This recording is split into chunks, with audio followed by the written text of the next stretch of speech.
Hey guys, it's Jeff here with True Crime, Myths, Legends, and More podcast. Thank you for joining us again. I am super excited. We have had some really cool stuff going on here. If you didn't check out the last episode on John Benet Ramsey, make sure you go and check that out. We talked to John Wesley Anderson and just an incredible discussion with him about the whole case and all of the stuff that Lou did to really continue trying to figure out who did that. It was my first foray into some of the unsolved murders that are out there because that is still unsolved. You know, I've done a lot of stuff with, solved murders and serial killers and stuff, but that was the first time that I got into some unsolved cases, and it was interesting how that even affected me. So it's really kind of cool. Make sure you check that out tonight. I'm super excited.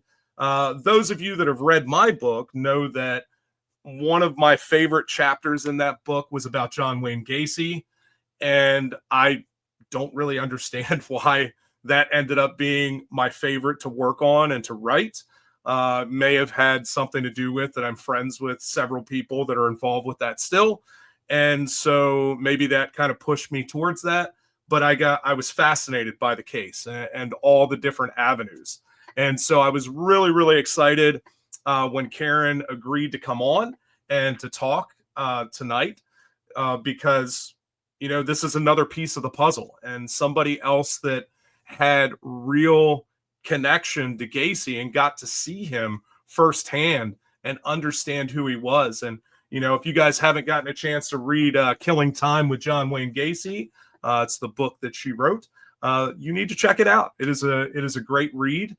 Make sure you get that. I have a copy sitting next to me now, so make sure you get it. Check it out. But we're going to bring Karen on now. Incredible attorney, has done all kinds of things out there, and I'm sure we'll talk about some of that and all the things that she's done. So without further ado, we'll bring on Karen. Maybe. There we go. How's it going, Karen? Hi, Jeff. I'm doing well. The year is going pretty well so far.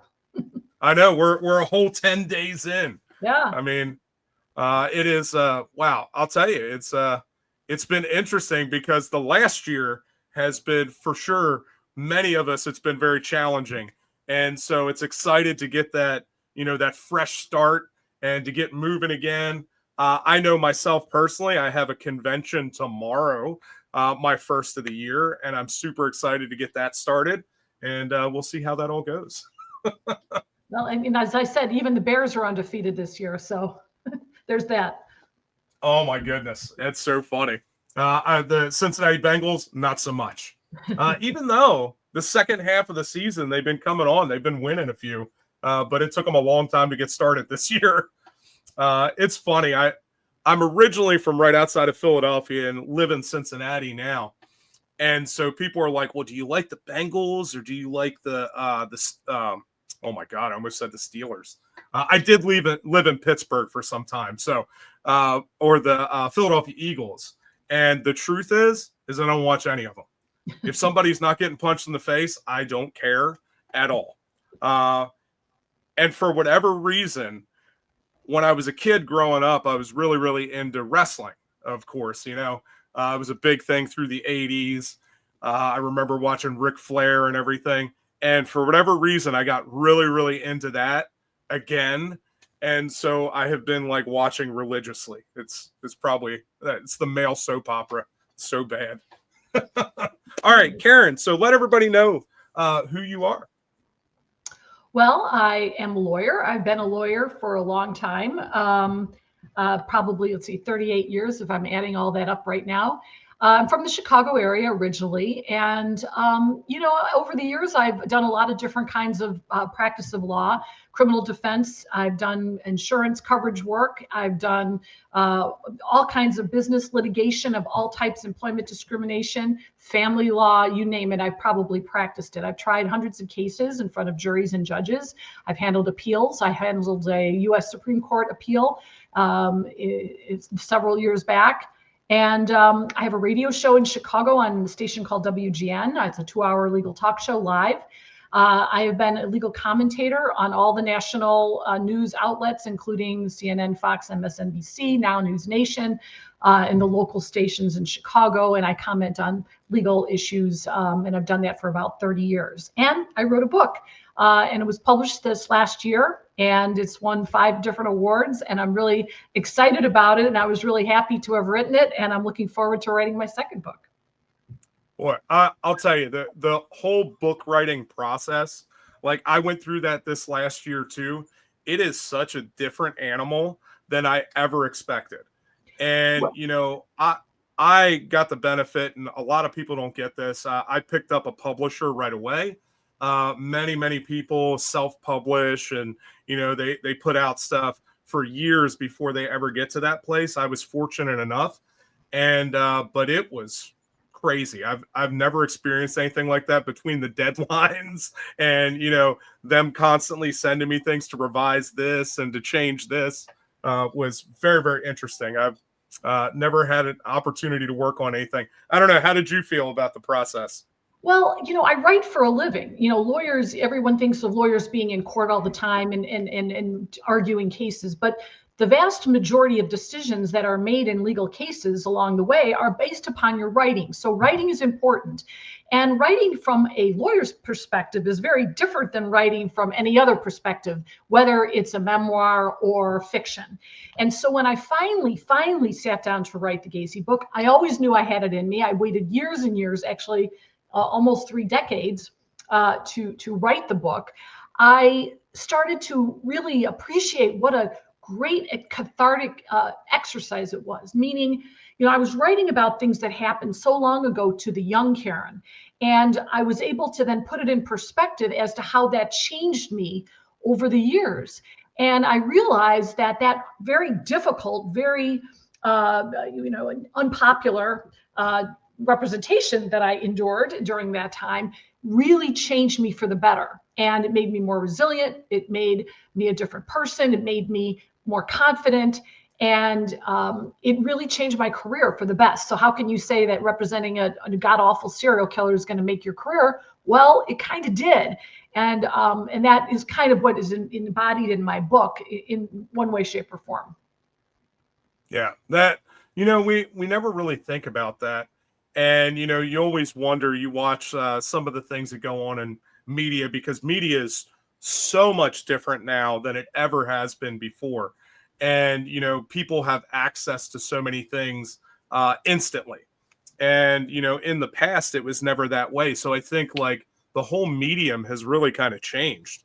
And I think that that it's interesting that people that think that their career is over because they've dealt with this very difficult thing or struggled through some of these things, don't understand that our careers change and they evolve over time.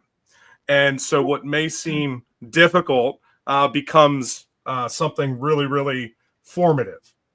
Well, and what I try to convey in my book, it's not just about John Gacy, and it's certainly not just about his crimes, because that book has been written and the movies have been out. So my thought on this is that, curiosity drove me to meet Gacy. I was asked to do something for him that wasn't the death penalty part, and I just couldn't say no. How could I say no to meeting the most prolific serial killer at that time and driving down to Menard, Illinois, which was 6 hours south? You're on the Mississippi River. You're on the same line as Memphis, Tennessee, and you're down here and you're looking at this condemned man who killed 33 boys and men.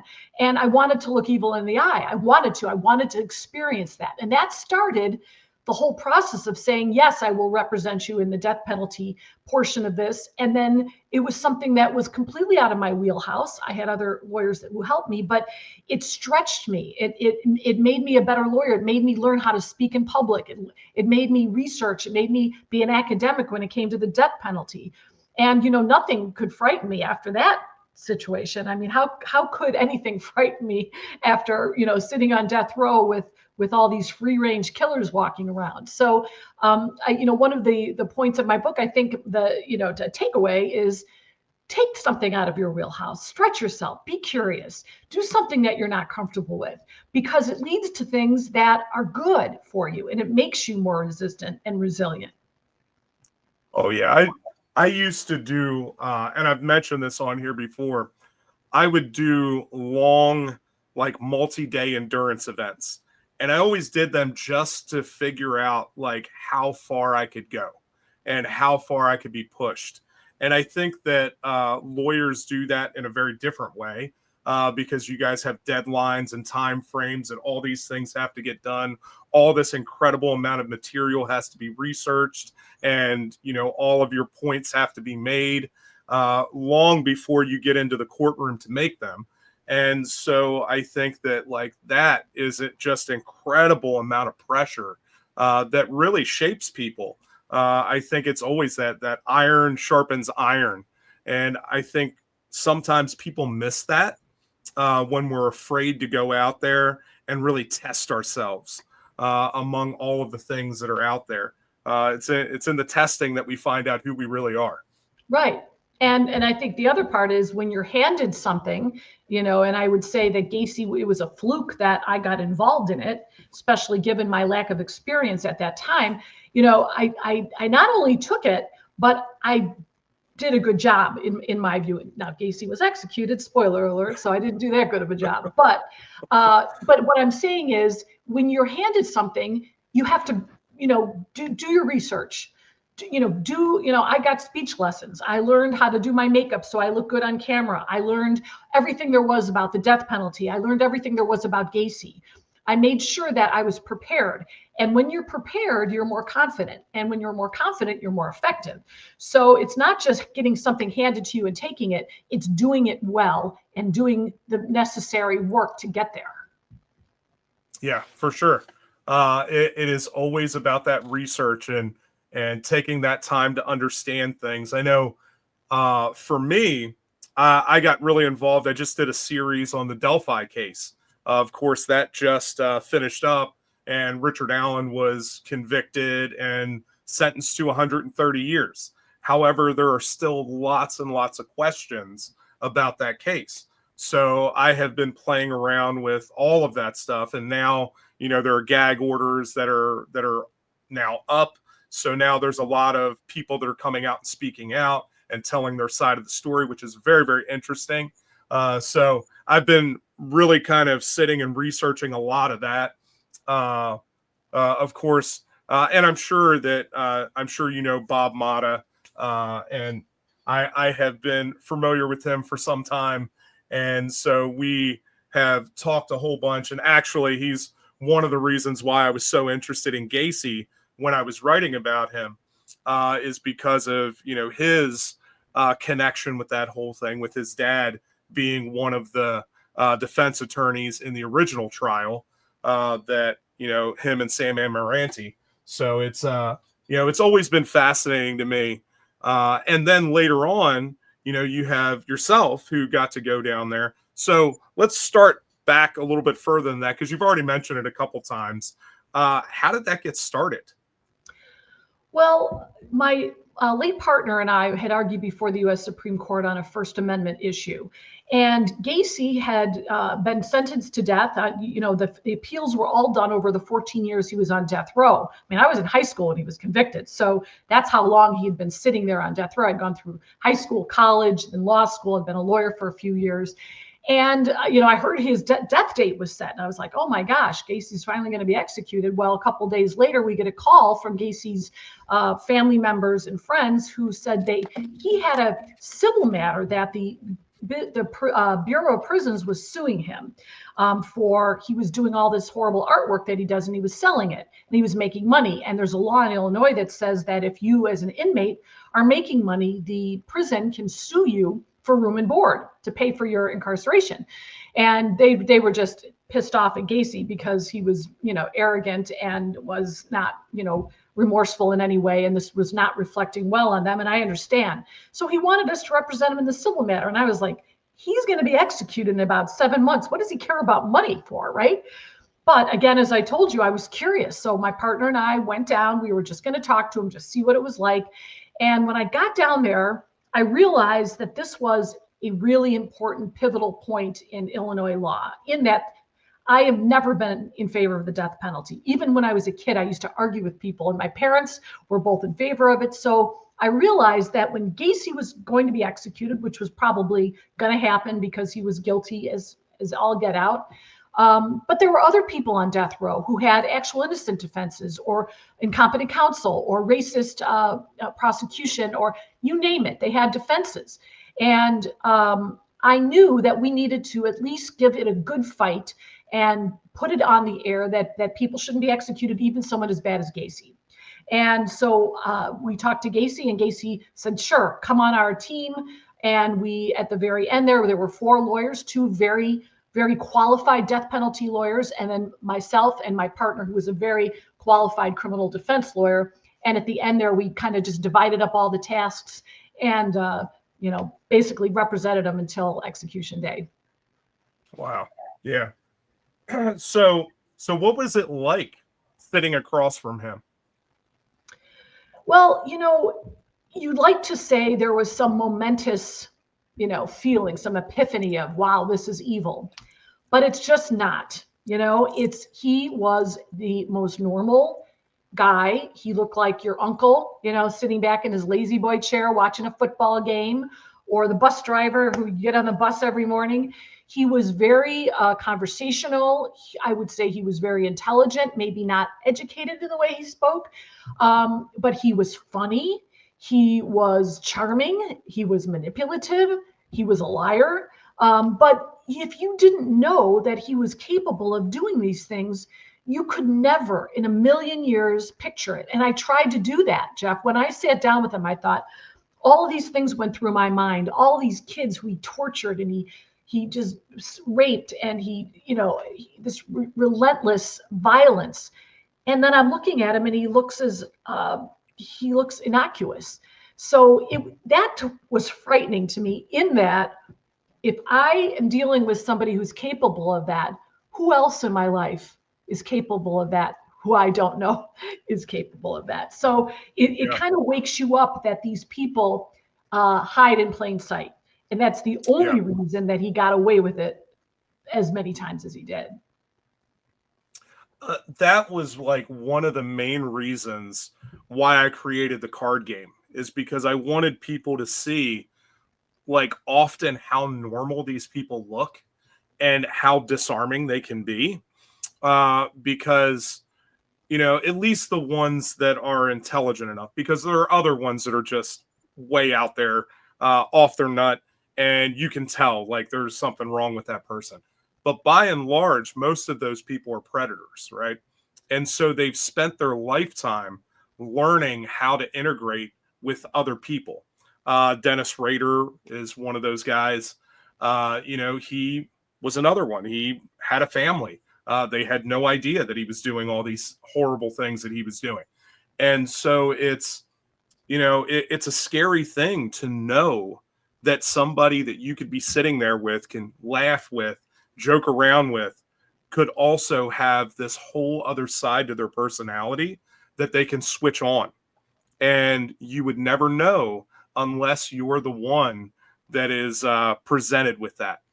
And it's not limited to violent people. I mean, the narcissist personality, borderline personality, those are Gacy's two of Gacy's diagnoses.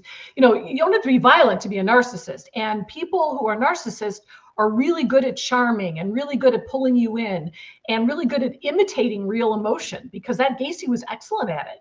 He knew how to be sympathetic to your situation. Oh, somebody died in your family. I'm so sorry. He would send a card. He wasn't sorry. He had no compassion in his whole body for anyone but himself. He was always the victim in his head, but he made you believe that. And if you weren't aware and had your spidey senses up, you'd fall right into that easily. So yeah, you're absolutely right. They're predators. They know who to pick to fool, and they know how to fool people. Yeah. So, we talked about this just before we got on. One of the big things that you were working on in the appeals for Gacy was the fact that he was not there during the time that some of these people were kidnapped and possibly killed, that he may have been out of town.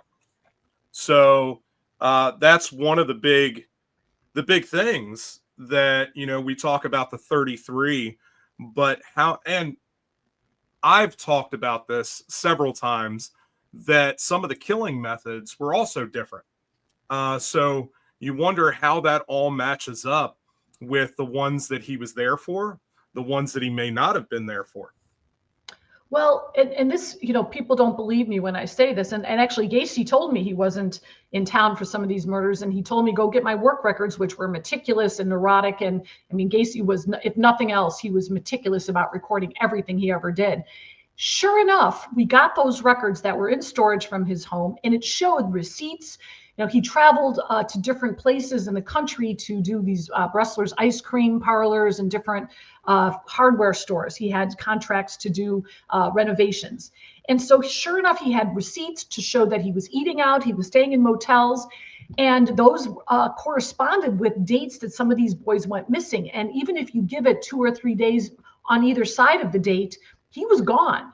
So people ask me, what is your speculation? Because that is only what it is. Gacy never told me anything about any of this stuff. But I will say he was living at the time during some of these murders with 2 young men.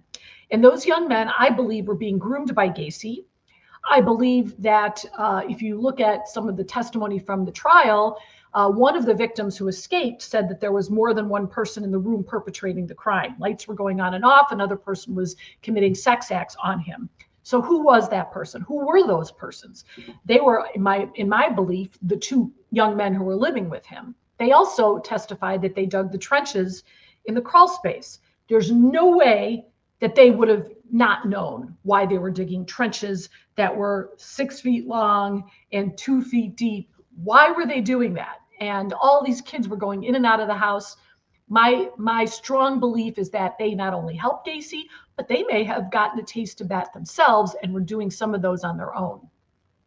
Yeah. So there was a book written about that, of course, 29 Below, about that account. And I've been personally trying to get a copy of that book because I'd be interested to read that account, because I've not had an opportunity to do that. I heard about it, but I'd like to read it for myself and to understand it from that level. But it's interesting because we always think that Gacy did this alone, right? And it's nearly impossible when you look at the crawl space itself. You look at Gacy and who he was, his weight, his height, how he would get in and out of there, especially as the bodies started mounting. And these 2, who were much younger, much smaller than Gacy, could get down there. And to think that they didn't understand that as they're digging these trenches, and there's already bodies down there at this point, that they had no idea what was going on. I can't imagine that the smell when they were down there digging in that soil underneath the house could have been anything but awful. They would have had to have known something very wrong was going on there. So I feel like they had to be part of it. Well, and there's precedent for this. I mean, we now know and we now see more clearly that people who are sexual predators will groom others to do their bidding. Even, the Jeffrey Epstein had the Ghislaine Maxwell, right? But even more importantly, there was this man down in Texas called the Candyman, Dean Corll, and he killed a lot of young men. And he had 2 young men whom he groomed to go out and procure young boys for him. He would pay them money per person. He would pay them more if they were handsome. He would have them dispose of the bodies. And that's what happened. And Dean Corll would tell these kids that he was mafia and that he was going to, have their families murdered, and he got them complicit and then, blackmailed them, if you will. My guess is that Gacy did the same exact thing with these 2 young men. He gave them drugs. He got them involved in it and said, now, if you tell on me, I'm going to tell on you. No one's going to believe me. No one's going to believe you, but they'll believe me because I'm an upstanding citizen in the community. So that is not at all far out at all. Yeah. And I think it's interesting with the Coral, even though there seems to not have been any real discernible connection. Of course, there's a documentary, the Candyman and the Clown, that I don't know. I never found any real connection between the two of them, other than the fact that Gacy obviously studied Coral. He knew the case down in Texas. He used the same torture board that Coral used. So, there's obviously some correlation. One of the kids that worked for him was also connected with one of the guys that was procuring victims for Dean Coral. So even though Elmer Wayne Henley would say later on that he never met Gacy, never had any contact with him, and ultimately he was the one that was procuring people and shot and killed Dean Coral. We don't have any other like discernible connection between the two of them, even though it happened very, very similar circumstances. Almost very similar body count. Just crazy that that could be happening in two parts of the country. 7-8 years apart. Yeah, and as I always say, as weird as these people are, they're weird in the same way. Mm-hmm. Yeah. So it's interesting. I've had lots of conversation about some of those potential accomplices that Gacy may have had. And I think it's fascinating some of the theories as to why they never really got pulled in with him. Of course, they decided to testify against Gacy, so that helped a lot. Well, and I think that the prosecution, not to say anything bad about the prosecutor in the Gacy case, because he was a friend of mine. He died last year. They wanted to wrap it up neatly. It would have complicated matters because they would have had to shown beyond a reasonable doubt that these kids knew what they were doing, and there wasn't any evidence of any of that. Gacy wasn't talking, the kids weren't talking, and I think they wanted to go for the world record of serial killers, that set a world record, and it was just easier to do it that way. One of the young men is still around the Chicago area. The other young man committed suicide. So we'll never really know the truth because the one who's living now is still represented by counsel. He has a lawyer on retainer, a very expensive, a very good, powerful lawyer. And if you even call him up, you get the call from the lawyer to cease and desist or else. So he's very well protected. That's amazing that could be the case even now. So I'll be interested to see how that goes into the future, because I know that there are plenty of people out there trying to make the connection. So something else that's really interesting about that whole time frame, and I always think about this when we talk about Gacy being out of town and going to other places. He spent a lot of time out of town. He had lots and lots of different projects going on in several different places in the country. This is a guy who, even when he was in Waterloo, where we think that this is before he started, was still going to the bus stations and stuff like that, picking up people. He exhibited some of the very, very same behaviors that he would have later on when he was kidnapping and sexually assaulting young men.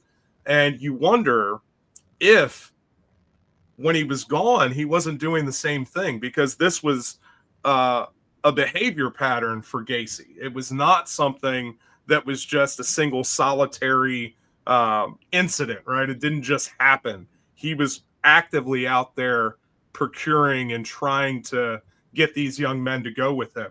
And so it was compulsive.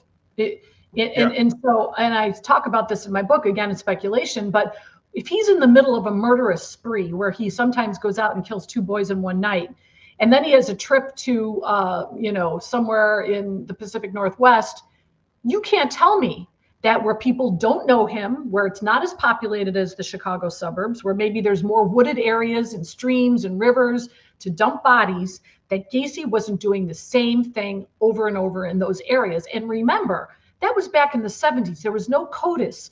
There was no communication. Even among the police departments in Chicago, they didn't communicate with each other. They didn't communicate with the suburbs or other parts of the state, let alone different states. So there could have been young men and boys missing. And, someday some podcaster with a lot of time on his or her hands should go look at those business records to see where he was and see if boys went missing in those areas. And that would be really interesting to see if we could tie Gacy to some other missing men and boys. Yeah, for sure. I asked several people, friends of mine, when I knew that we were going to have this discussion. I was like, okay, I'm going to be talking to Karen. Is there anything you want me to ask? And one of those questions was related to this.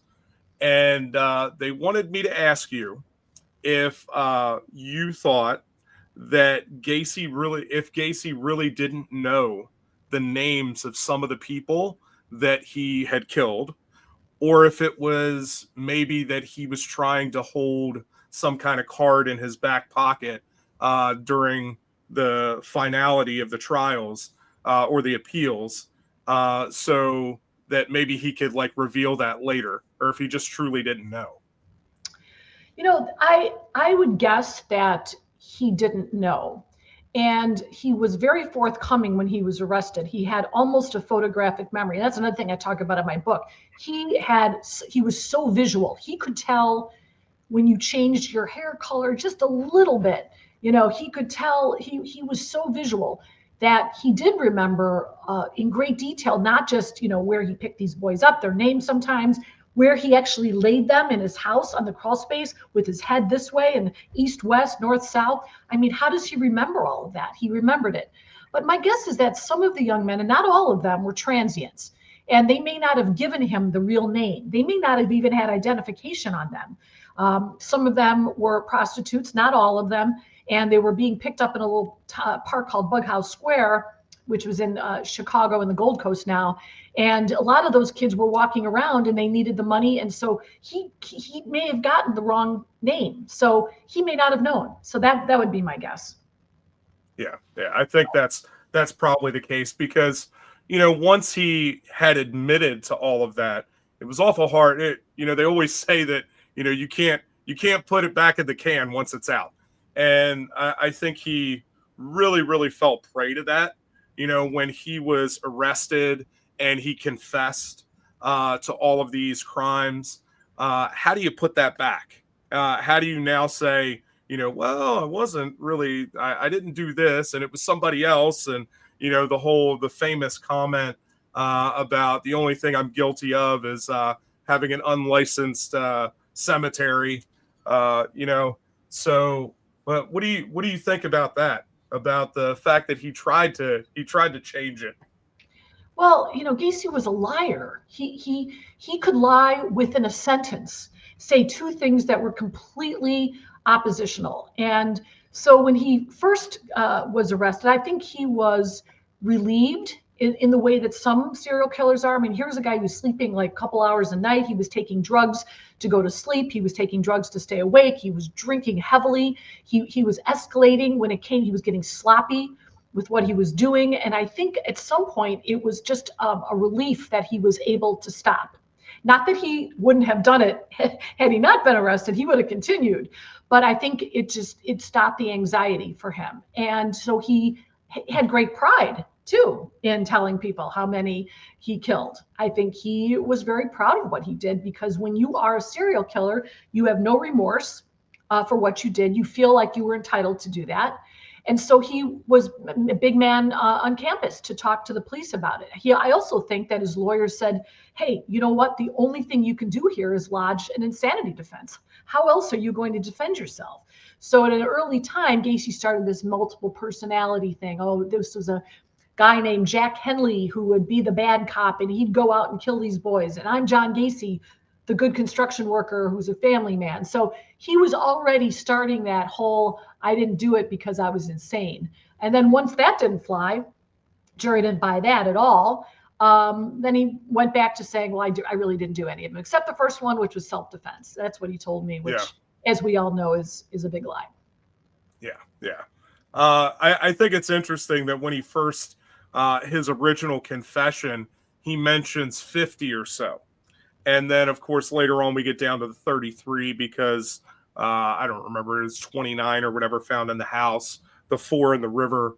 But it's interesting that that was his first response. So when we talk about the possibility of there being other murders in other cities that he traveled to at some point, there's a very strong possibility that that's the case from his own admission. Absolutely. That wouldn't, I mean, I would, if I were betting money on it, I would say there are more. And, he lived, as you alluded to, in Waterloo, Iowa, prior to his crime spree in Chicago. And he managed Kentucky Fried Chicken franchises there. He was married and he had children, and he got arrested there for forcing himself on one of his employees, and then extorting one of the kids to harm the other kid to not testify at trial. And he served time in prison there, model prisoner, of course. But a lot of people there think that he may have been doing some of the murdering prior to that. And so, but we won't ever know that because nothing has ever been investigated. And again, no one has ever connected dots in different states. Yeah. Yeah. Yeah. I think there is a lot of weight behind that, because somebody like that has done that so consistently, so compulsively, I think it's hard pressed to know when they really started, because we don't see, what we see is we see almost a fully formed murder that follows what he would later do over and over and over again. We see very little progression from Gacy, like, that he started here and he started building up and testing things out. You don't really see that at all. And you see that with a lot of other serial killers that we know, like kind of their early origins. And you don't really see that with him, which No, is, and if you do look at the crimes in Waterloo, there are some experts who have said that he didn't have the taste for killing. He just had the taste for, raping. And then he realized that if he left the victims alive, that he was going to go to jail. So maybe this was yeah, his way of saying, all right, I'm not making that mistake again. I might as well just get rid of them and bury them. The other thing is this bloodthirst does escalate, as we know from studying serial killers. It may be okay for them just to rape and force themselves on people, but then they need a little bit more to get them excited and to get them into it. So that killing is synonymous with sexual arousal, which is gross and disgusting, but that is just the nature of what these people do. yeah, it's you see that with the Golden State Killer, which is a fairly recent case. This is a guy that was out there, raping people, like hundreds of people, before he ever started killing.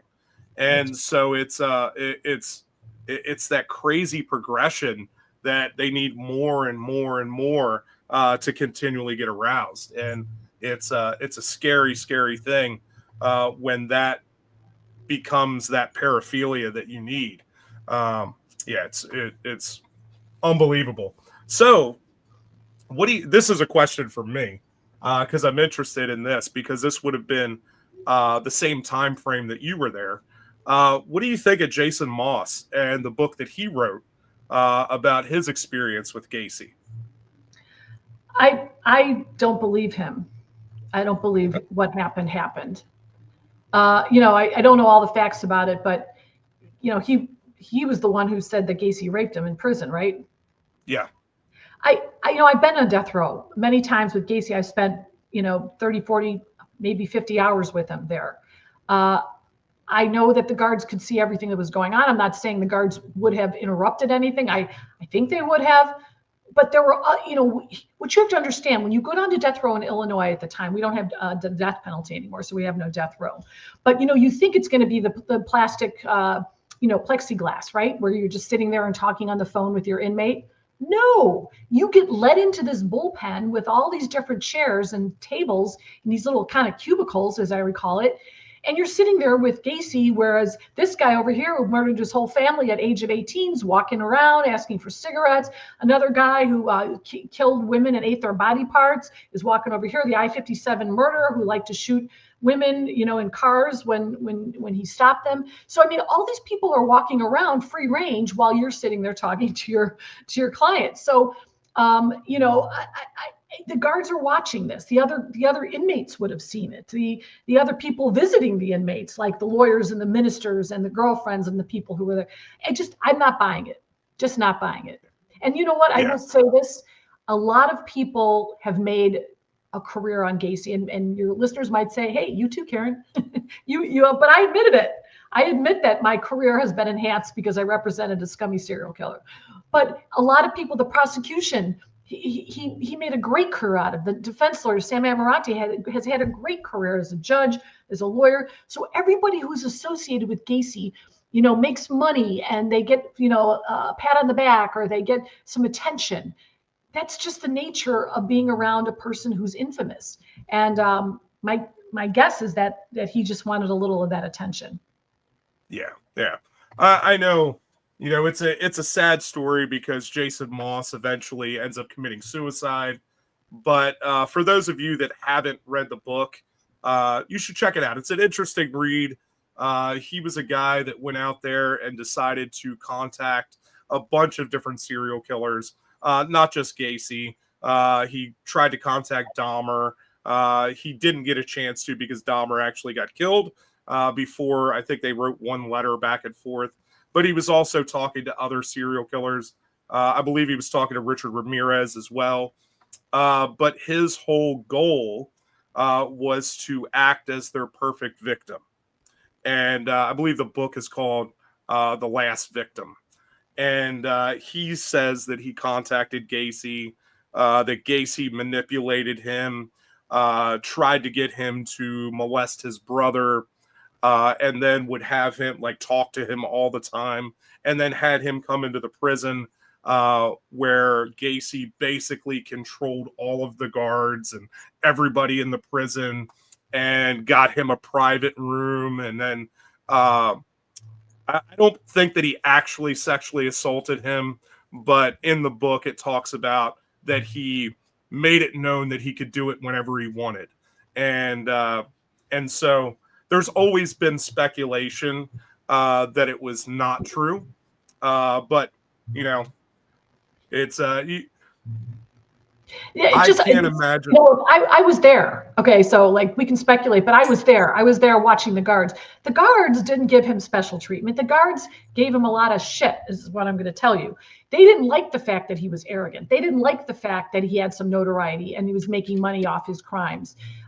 These are big, scary dudes who, are dealing with the worst of the worst. They did not give him special treatment. No. Yeah. Didn't happen. Well, and that's one of the reasons why I wanted to ask you specifically, because you were there during the same time that this supposed account actually happened.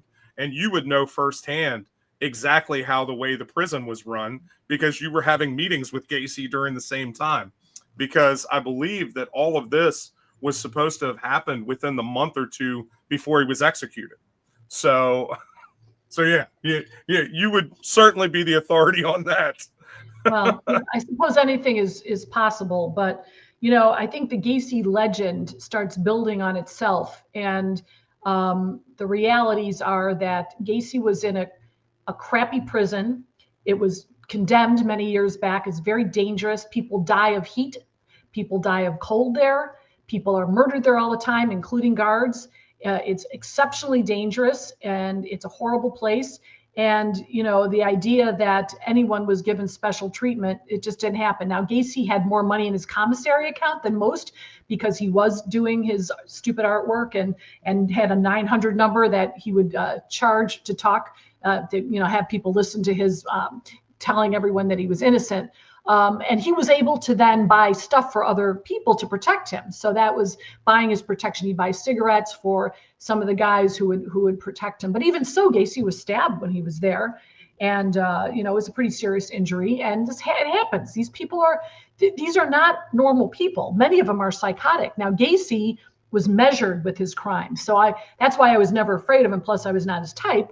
But I mean, a lot of these people were uncontrolled psychotics, and they were unmedicated, and maybe even had schizophrenic tendencies, and they were very violent without regard for anything. So whereas Gacy was the measured predator, some of these people were wild criminals, meaning they couldn't control themselves. So yeah, Jason Moss may have had other issues that prompted him to do what he did and say what he said, but I just think that it didn't happen that way. Yeah, I know. And you don't know this, but I was a corrections officer for a time in a county prison, county jail, and it is a whole different world that people don't understand. And I was in there, when you have people that are being detained for all kinds of things, people don't often think the county is very dangerous. And it happens to be very dangerous because you have murderers there, you have people awaiting trial. You don't know their personality, why they're coming into that. And they're being held before they go, possibly to federal prison. So, you have all of these different personalities, from a guy that skipped out on his child support to a guy that killed 15 people, all in the same place. You try to do a good job of segregating them so, they're not like killing one another. But it is a very, very difficult place to work. There are a lot of crazy personalities. And, there were people there when I was working there. There was one guy who would just he would talk to himself a lot. And when he wasn't taking his medication, he was extremely violent. I was fortunate enough that he was not violent towards me, but I think the last week that I worked there, he was back and they had finally put him in a room with a bunch of other people, and he almost beat one of the guys to death. I had to be the responding officer to go into that cell and to pull him out. And it was a very, very difficult situation. This is a guy that could change his personality in a second. He could be standing there talking to you, joking around, also talking to the two or three other people that nobody could see around him. And then if you said the wrong thing to him, he would lose his mind and start swinging. And that is apparently what happened that day. And, when you're in that situation and you have all these people, it is for sure a powder keg. And you don't know how that's going to turn out, because a lot of these people, they don't understand. They don't see a future. They don't see beyond the moment that they're currently in. And those are the people that I think a lot of times can be potentially very, very dangerous in those situations because you can't predict their behavior. With someone like Gacy, you can at least understand, some of his behavior and the method in which he likes to do things, which is easier to handle. Of course, if you don't know that, it's not. But later on, in studying those people, it becomes easier to predict that versus somebody who is like a Richard Chase that was just completely unhinged and unmedicated and would go out and kill indiscriminately. So there's a lot of crazy people out there. So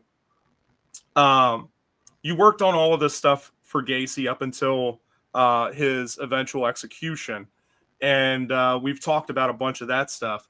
So what do you think about I don't know, were you there during that time, like at the execution? No, we weren't allowed to be there. In Illinois at the Oh, time, there was a method of, it was a kind of a lottery. You put your name in if you wanted to be there at the execution, and there were about 12 or so people there, most of them media. So not even the victims' families got to go.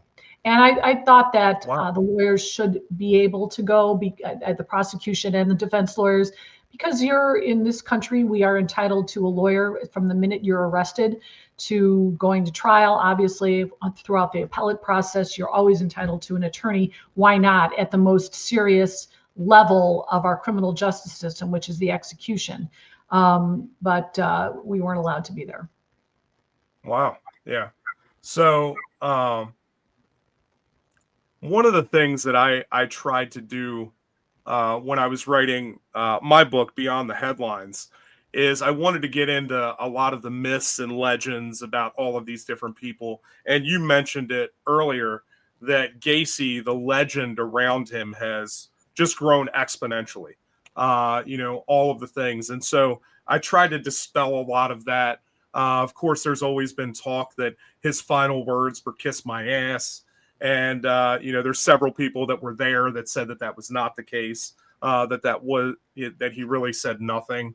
And so, you know, I think that, you just look at the community that collects his artwork and stuff now.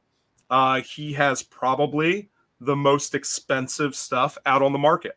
And to me, like, it's not something that I've ever collected. I've never been interested in that. Uh, I've never particularly been interested in much Gacy stuff anyway.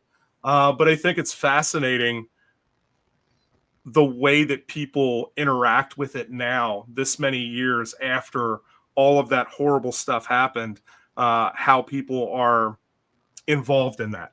So I don't know. And you already kind of mentioned that you are not a fan of all of his artwork. No, it's really hideous. He gifted 3 to me, and I still don't know what to do with them. I can't obviously put them on my wall.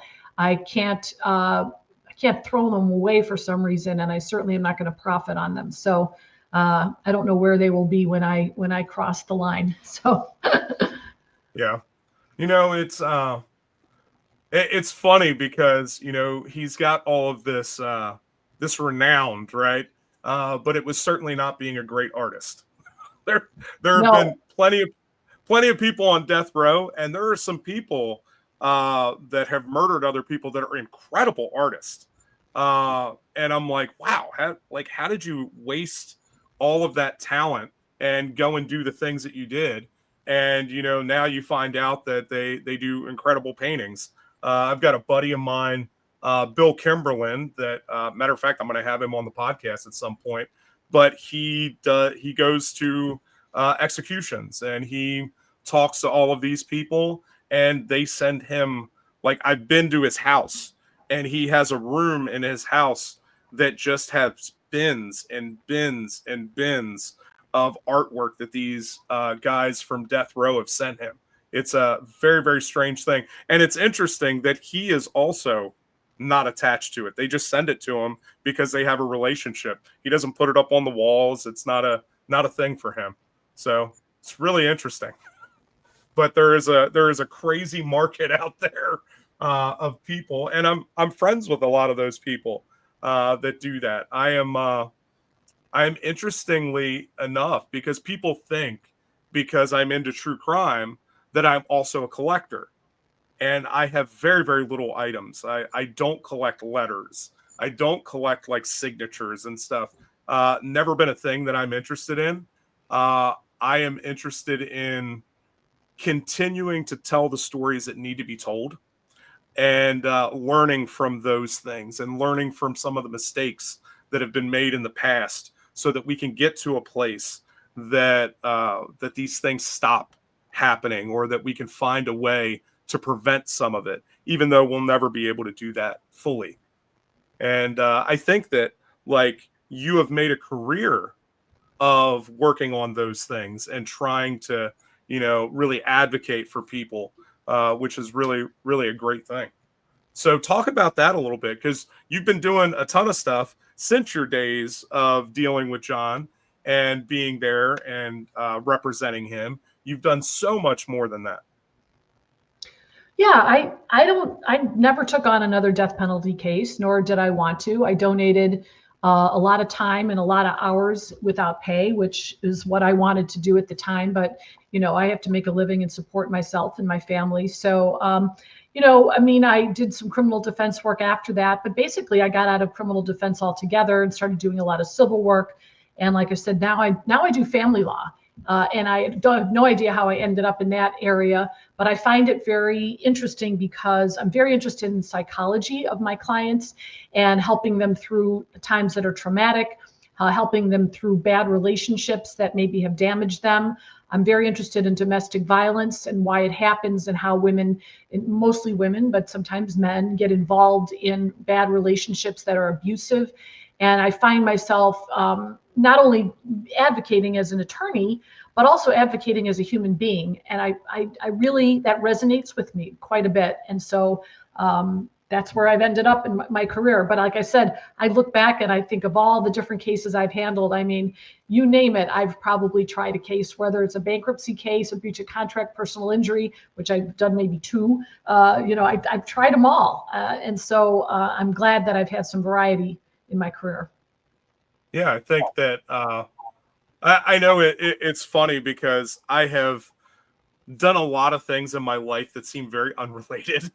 And I think that's kind of a trend. And I think we'll see that more and more because we have a very different kind of workforce.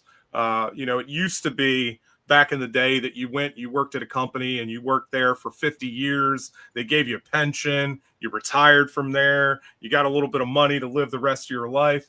And people don't often stay at a job for a year now. And so things have changed significantly in the last 50 years. People's change a lot.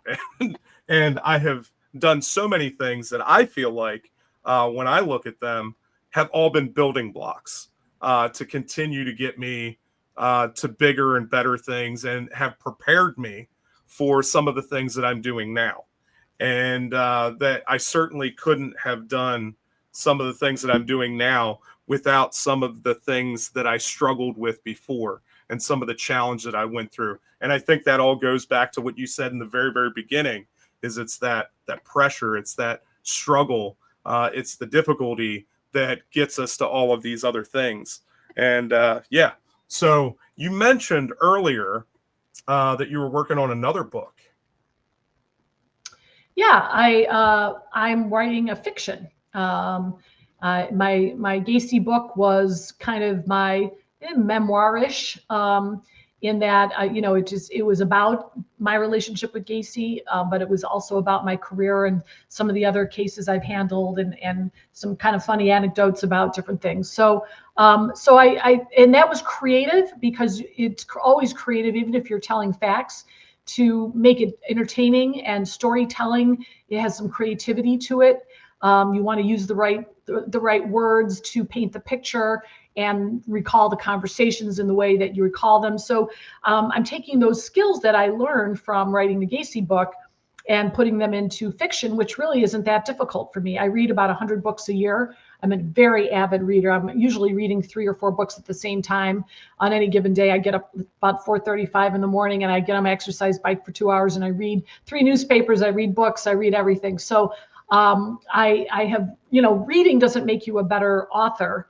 But since I've written my book, I now am more cognizant of what good writing entails and what good plot lines are and what good description is and what good conversation piece, there are, how to do a good conversation that gives you the taste of what a person is really like. So I've created some characters. Of course, it's legal in nature.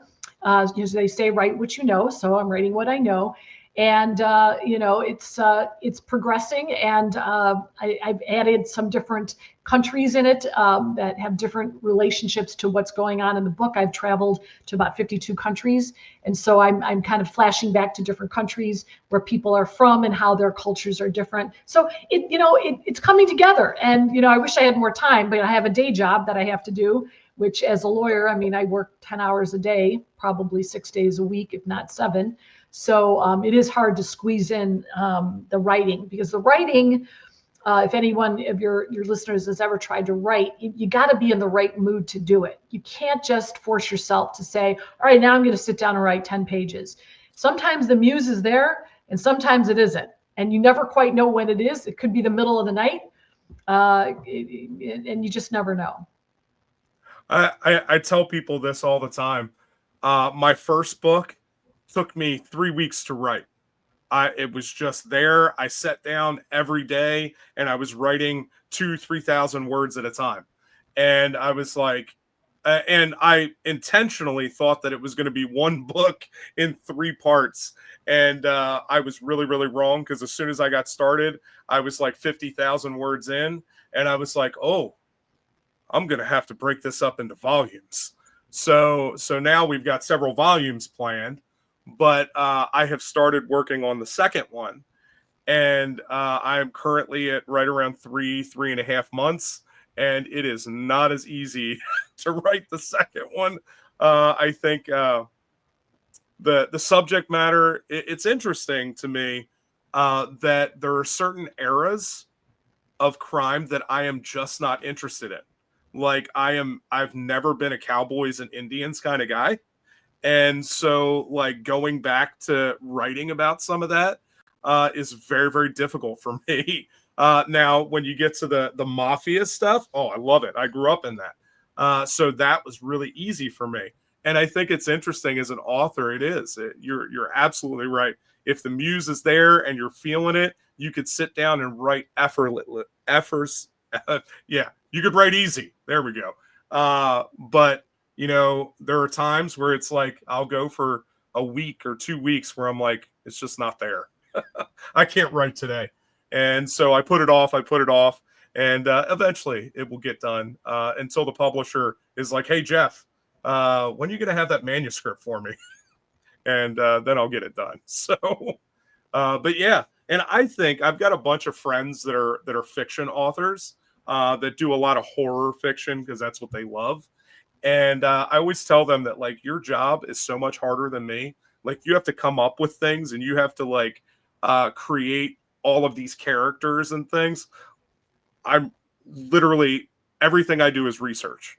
It's research and being able to figure out how to be engaging and to craft things so it's interesting. Other than that, I don't have to create any characters. That's tough, man. Coming up with all that stuff. So, mad respect that you are working on that, because I feel like maybe at some point, maybe I'll do that, but I don't know. uh, yeah, I think it's very, very challenging. So I'm trying to think if I have any more questions for you. I don't know. Do you have anything else that you want to add? I think I'm good. That's good. All right. Well, thank you so much. Make sure that you check out. Everybody goes and checks out Karen's book. Listen to the radio show, because you do that too, which is incredible. So go and check that out. You've got a great platform for all of that. So yeah, check it out. I will have all of the links and everything in the comments or in the description below, so you guys can check that out. And yeah, thanks so much for making yourself available, Karen. All right, Jeff, Oh, thanks for having me. question for you. Now that are you you're going to be down in Kentucky, Bowling Green this weekend, right? I'm going to do it by Zoom. Oh, okay. Okay. Cool. So yeah. I know I was going to go down there, and instead I have a show here in Cincinnati that I'm going to be at. So yeah. Well, thank you again so much. I appreciate you taking time to come and talk with us. And yeah, I'm sure that our paths will cross at some point, and we'll get to hang out. All right, Jeff, thanks for having me. Bye-bye. All right. Thank you. Bye. All right, guys. Make sure that you check out all the stuff that Karen has going on. She is incredible. She's got so much stuff that's going on. Her new books that are coming out, you heard it here. She's got some fiction stuff that she's working on. Check out Killing Time with John Wayne Gacy and all of the stuff that she has there, because she just has a fascinating story and her memoirs about that time in her life. And yeah, check out all the stuff that she has going. Like I said, I'll have the links down below. Make sure that you're here next week so that you can join in on the live where we break down the episode and we do a live recap. So make sure that you check that out. Make sure you like and subscribe and share the episode. So yeah, do that. Press that button wherever it is. I don't know where it's at, but make sure that you do that. And we will see you all here soon on True Crime, Myths, Legends, and More podcast.